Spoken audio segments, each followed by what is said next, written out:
सब छूट जाए।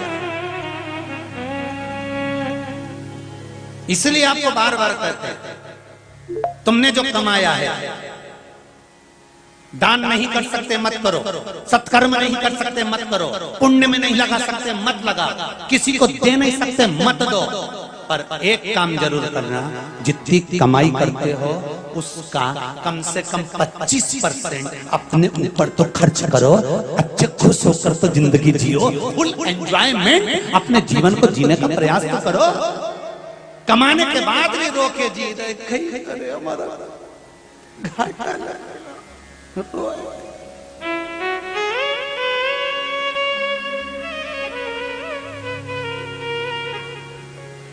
आज भगवान ने अच्छा समय दिया है ना, अरे बोलो तो जमते, दिया ना अच्छा समय, 2 रोटी भगवान दे रहा है ना, अच्छे से हाथ पैर चल रहा है ना, शरीर जोरदार है ना। जब तक शरीर अच्छा है, फिर वही वाली बात आ गई, जब तक शरीर चले और तुम्हारे घर में चले, तब तक सब अच्छा काम कर लो। जिस दिन शरीर नहीं चलेगा और तुम्हारे घर में नहीं चलेगी, उस दिन कुछ नहीं कर पाओगे। छोरा से कहोगे, छोरा कुबेरेश्वर महादेव के लिए 500 रुपए दान कर दे, छोरा 500 रुपए ले भी जाएगा, अपने खाते में जमा कर आएगा, और डोकरी अपने दिख ही नहीं पाएगा। जब तक तुम्हारा शरीर चले और तुम्हारे घर में चले, सब अच्छा काम करो, भजन करो, कीर्तन करो, मंत्र जाप करो, नाम जाप करो, अपने ऊपर फुल आनंद के साथ खर्च करो। अच्छे कपड़े अलमारी में भरे रखे हैं, एक से बढ़कर एक साड़ियां, घड़ी बनी बनाई धरी है, दिवाली पे साफ होती, वापिस धरा जाता।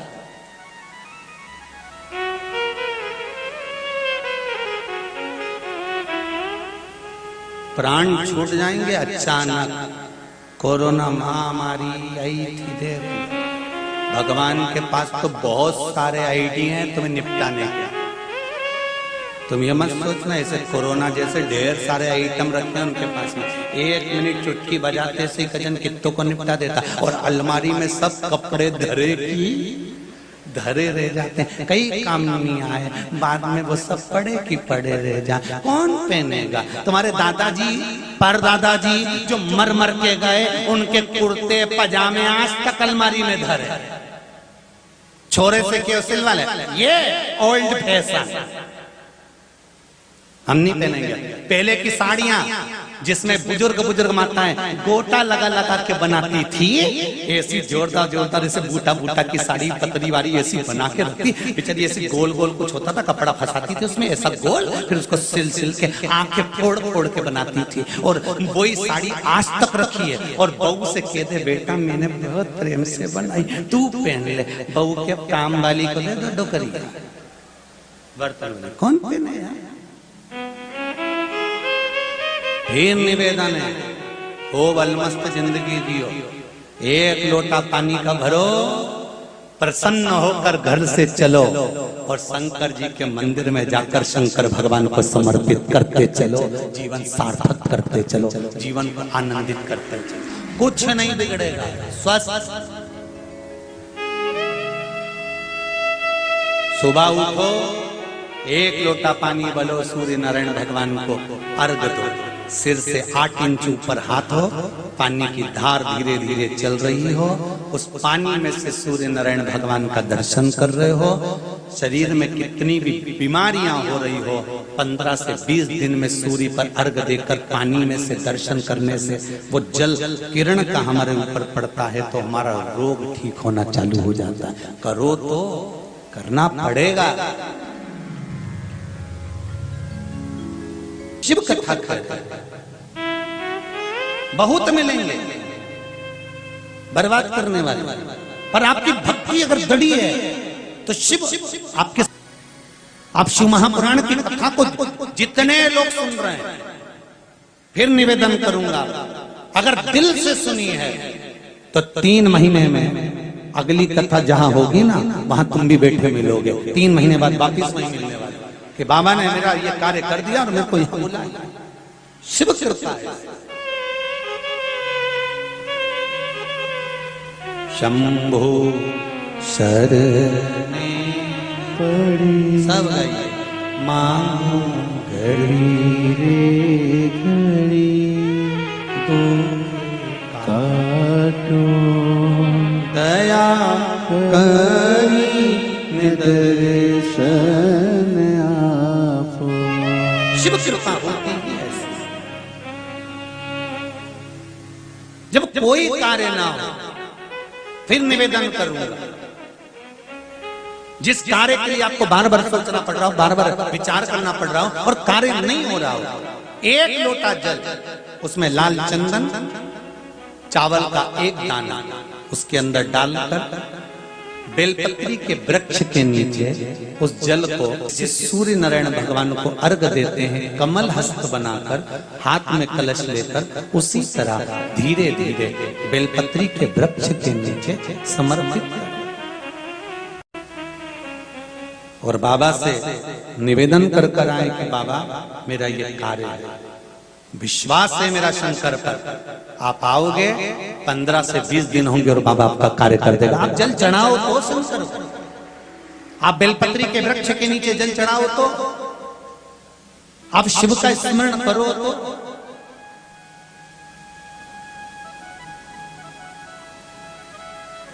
कितने लोग हैं जो शंकर जी के मंदिर में रोज जल चढ़ाने जाते हैं? हाथ उठाइए। बहुत सारे हो रहे, धर लो, वापिस धर लो।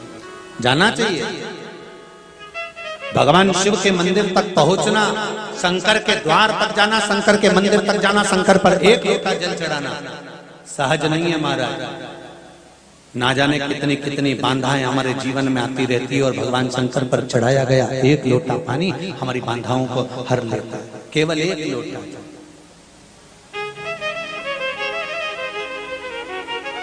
मात्र एक लोटा।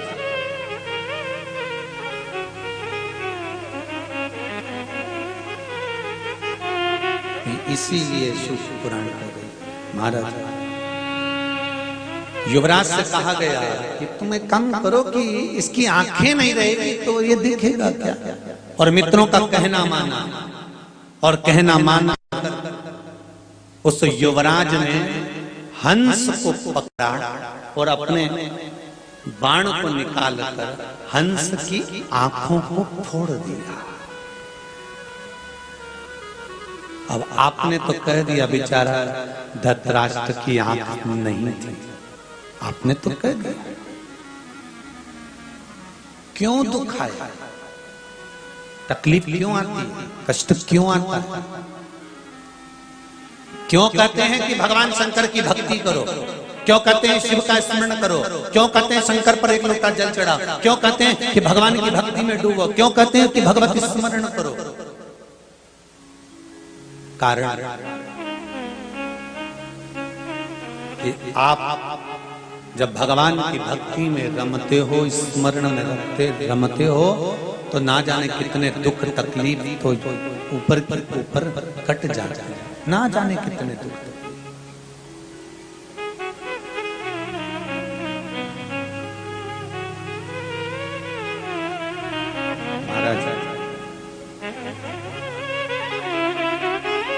कितनी माताएं और कितने भाई बैठे हैं जिनके नवरात्रे की भी व्रत है? जरा हाथ उठाइए। नवरात्रे की भी व्रत है? व्रत बहुत बढ़िया।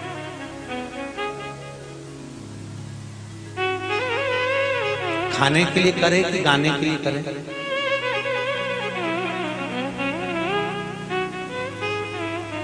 जम के बोलो। 3 तरह के लिए व्रत किए जाते हैं। पहला खाने के लिए, दूसरा गाने के लिए, तीसरा जाने के लिए। अब आप बताओ कि आपने कई के लिए करना? जाने के लिए जाकर क्या करोगे? तो यहीं कर लो ना। ऊपर जाके भी तो श्री शिवाय नमस्तुभ्यम करोगे तो अच्छा यहीं कर लो।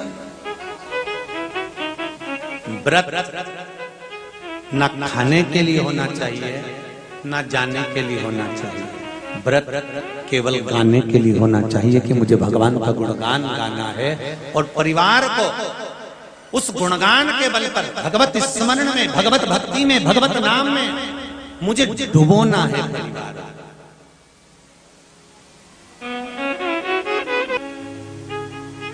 महाराज हंस को पकड़कर उसकी आंखों को फोड़ दिया, उसके बच्चों को पकड़ने के लिए दौड़े, और बच्चे जब हाथ में नहीं आए तो पीछे से मित्र बोला, धनुष और बाण उठाओ और इन पुत्रों के संहार करो। और मित्र के कहने पर उस युवराज ने उन बच्चों को मारना प्रारंभ करा।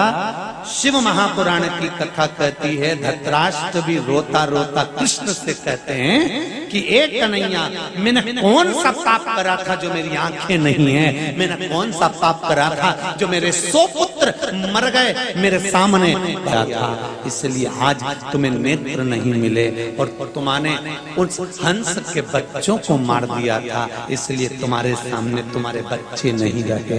यह कर्म का भोग है। मेरे कृष्ण कह रहे, अगर तुम्हारे बेटे चले गए जान लो, आंखें नहीं है जान लो, एक काम करो, वन में चले जाओ। विदुर जी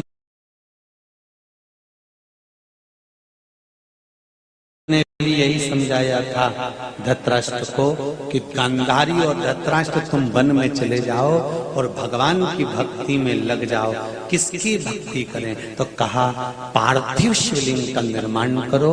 पार्थिव शिवलिंग हम कैसे बनाएंगे? कौन बनवाएगा पार्थिव शिवलिंग? कौन निर्माण करवाएगा पार्थिव शिवलिंग का?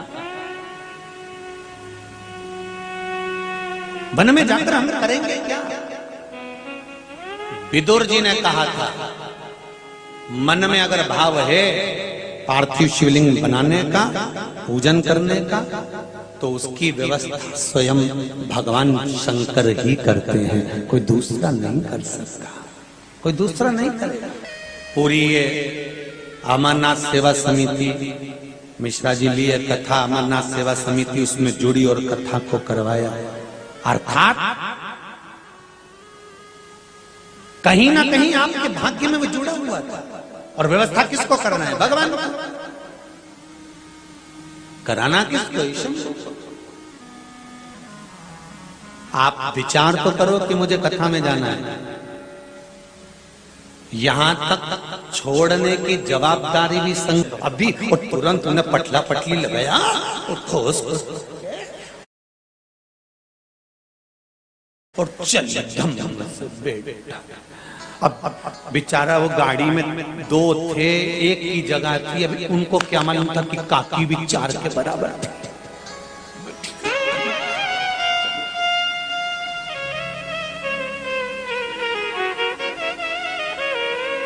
हृदय चित्त रखकर, मन रखकर, भाव रखकर, दिल रखकर, चित्त वृत्ति रखकर अब जाओ तो तेरा ही दिया मैंने खाया पिया है, तेरा शुक्रिया है, तेरा शुक्रिया है। मुझे बोले बाबा ने बहुत दे दिया है, तेरा शुक्रिया है, तेरा शुक्रिया। उस पे विश्वास करोगे तो सुनेगा। एक पत्र में लिखा है किसी ने, देखो,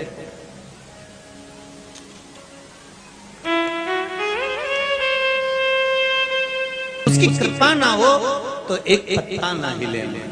एक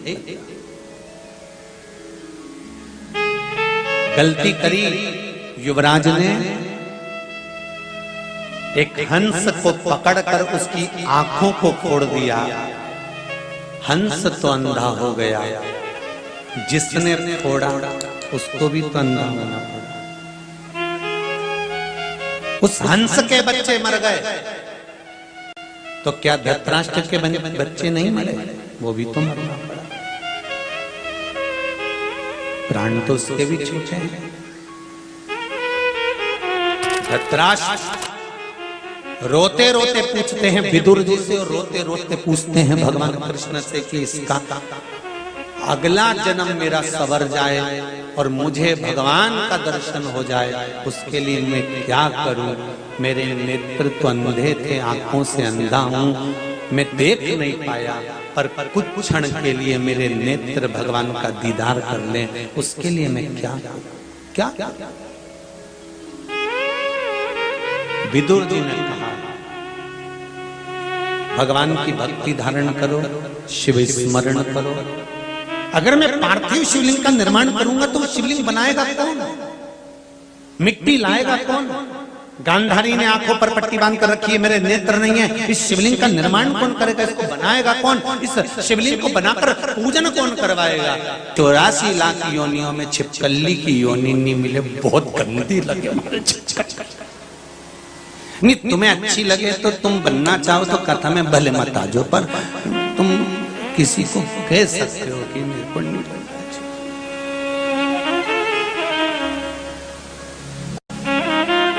पितृदेव, कुलदेव,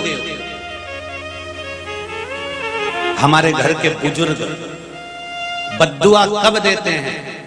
शिव महापुराण की कथा में और विष्णु पुराण की कथा में, दोनों में वर्णन आता है। जब कोई मनुष्य अपने भोजन की थाली में भोजन झूठा छोड़ता है, तब पूर्वज और पितर बद्दुआ देते हैं, श्राप देते हैं, बद्दुआ देते हैं, श्राप देते हैं। मेरा जितने लोग ये बफेट करते हैं, बड़ी बड़ी पार्टियां करते हैं, ने चाउमीन का स्टॉल लगा लो, ने पानी पत्ता सा लगा लो, ने छम्मक लड्डू लगा लो, ने ये काजू कड़ी, ने ये गड़ी, ने वो बड़ी, ने छोटी उनंग पड़ी, सब स्टाल ढेर सारे लगाए। तुमने कटोरा भरकर 2 चम्मच खाया, बाकी का डस्टबिन में डाल दिया। आधी चम्मच खाया, डस्टबिन में पटक दिया। प्लेट में जितना लिया भर कर ले लिया, नहीं खाया पटक दिया। काजू कड़ी भी पटक दी, ने पालक पकौड़ी भी पटक दी, ने ये भी पटक दी, तुमने तो पटक दिया। पर शिव महापुराण की कथा और विष्णु पुराण कहती है कि उस अन्न की थाली में जितना अन्न तुमने झूठा छोड़ा है, तुम्हारे पूर्वज तुम्हें बद्दुआ प्रदान करते हैं। उसकी एक कथा शिव महापुराण के अंतर्गत आती है, आप ध्यान लगाकर सुनिए। कर्म हम बुरा करते हैं तो भोगना भी हमको ही पड़ता है, इस जन्म में नहीं तो अगले में भोगोगे। पर शिव महापुराण की कथा तो कहती है कि अगला जन्म किसने देखा? ना तो सीवर वाला महाराज देख के आया, ना रायसेन वाले देख के आए, और जो गए देखने वो आज तक नहीं आया। और तुम्हारा कोई रिश्तेदार गया, उससे पूछ लेना फोन लगा के, ऊपर हालत कैसी है।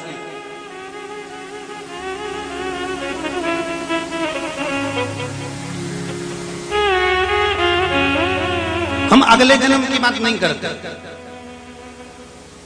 क्योंकि अगला जन्म किसने देखा? बोलो तो जरा दमदारी से, तुम लोगों ने देखा है अगले जन्म? किसी ने नहीं देखा। पर शिव महापुराण की कथा कहती है इस जन्म में करेगा तो इसी जन्म में तेरे मरने से पहले मेरा देवाधिदेव महादेव सामने लाकर रख देगा। इसी जन्म का करा हुआ, इसी जन्म। मत बुरे कर्म कर वरना पछताएगा, भगवान की आंखों से तू बच नहीं पाएगा, तू बच नहीं पाएगा। अरे ओ अज्ञानी मत करना दानी, तेरे कर्म का फल भी तू ही पाएगा, जैसा किया तूने तेरे आगे आएगा। मत बुरे कर्म कर बंदे वरना पछताएगा, भगवान की आंखों से तू बच नहीं पाएगा, तू बच नहीं पाएगा। बड़ा मुश्किल है।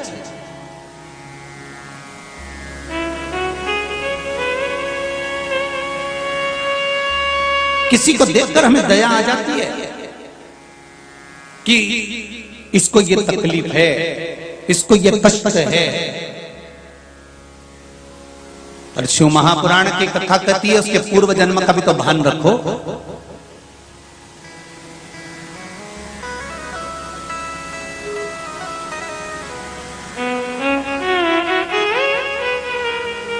एक लड़के को मोहल्ले के 8-10 लड़के खूब मार रहे थे। वहां से कुछ लोग निकल रहे थे। निकलते निकलते लोगों ने देखा, बताओ बेचारे को एक लड़के को इतने सारे लोग मिलके मार रहे हैं। बताओ कैसे दुष्ट लोग हैं, कितना दुष्टता भरा है। एक अकेले को इतने सारे मिलके मार रहे हैं। दया आएगी कि नहीं आएगी आपको? अरे बोलो तो जम के कि एक को इतने सारे मिलके मार रहे हैं। और जब तुम थोड़ी देर तक खड़े हुए, तुमने देखा परखा, तब मालूम पड़ा कि इसको क्यों मार रहे हैं, तो कहा इसने किसी कन्या के साथ में गलत कर्म कर दिया था और उस कन्या को मार दिया था, इसलिए इसको मारा जा रहा है। अब तुम क्या करोगे? जम के बोलो, बोलो जरा अच्छे से बोलो, जरा रायसेन वालों जरा चकाचक बोलो। यहाँ कोई ने तुम्हें मार ठोक के नहीं बिठाया, अपन कथा करने आए और कथा सुनने आए हो। फिर तुम क्या करोगे? तुम भी कहोगे ना, दे रे छोरा दे, लाई में अंदर से मोगरी धो पकड़ के। गलत काम करता है, दे दो धर के और इतना गंदा काम करता है। बस यही कथा कर रही है। हमको लगता है कि ये इतनी बड़ी बीमारी कैसे हो गई, इतना बड़ा रोग कैसे हो गया, इतनी तकलीफ क्यों आ रही है, इतना कष्ट क्यों आ रहा है। मैं भगवान का इतना भजन करती हूँ, इतना कीर्तन करती हूँ, इतना मंत्र जाप करती हूँ, इतना नाम जाप करती हूँ, मैं भगवान का इतना पूजन करती हूँ, फिर आखिर मुझे इतनी तकलीफ क्यों आ रही है? तो तुमने जो करा वो अभी करा, बाद का कौन देख कर आया? जो पूर्व में कर आया। ये तो बाद में मालूम पड़ता है कि हम पहले पूर्व में कुछ गलत कर आए होंगे, इसलिए जब खड़े होंगे, देखेंगे, परखेंगे, समझेंगे, तब समझ में आएगा कि इस छोरे को क्यों मारा जा रहा है। तब समझ में आएगा कि हम क्यों भोग रहे हैं। ये आज का नहीं है, पूर्व में जो करा था उस कर्म का भोग आज भोगना पड़ रहा है।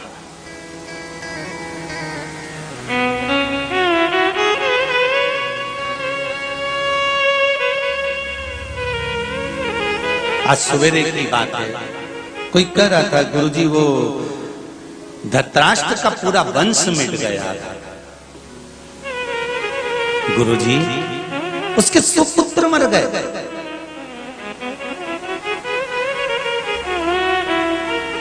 बेचारा नेत्र से विहीन था, कितना दुख